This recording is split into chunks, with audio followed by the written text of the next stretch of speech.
yere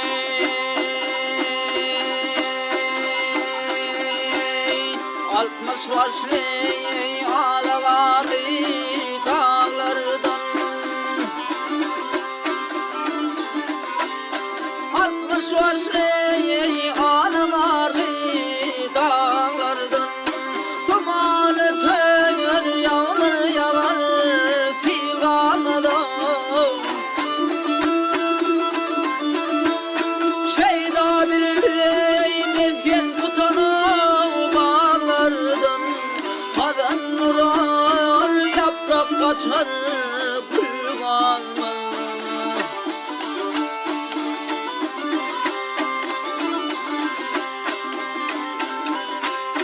Canı değil hey karnılıyım neyle heri. Vazı bolar kömrüdümün şehri yok. Gelden girseyin ey bakar ey. Kuvvet kaçar bile gelir divanlar.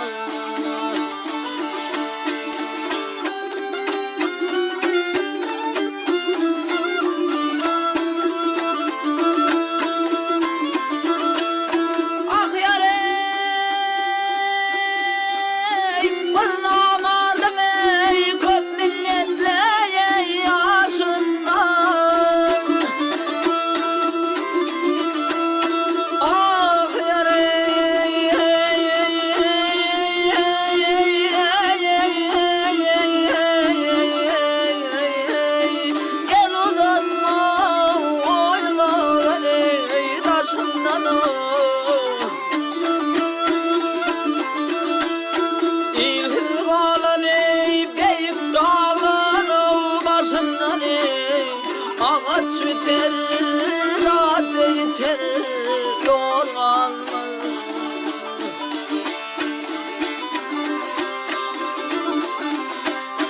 Altın oluyor bu dünyada kim olur ey? Ol mekanına gidip gelmez kummalara. Görür gözüm ey yorgun kıvram ey ağkalana. Daha giderin daha düşür tülmanla.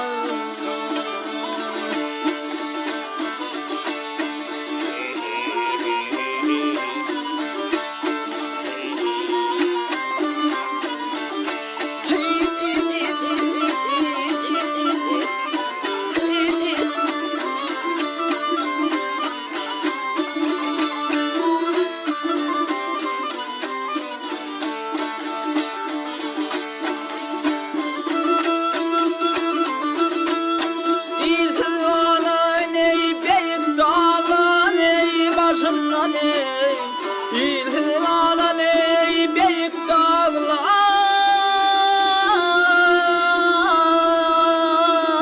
başından ey ağaç biter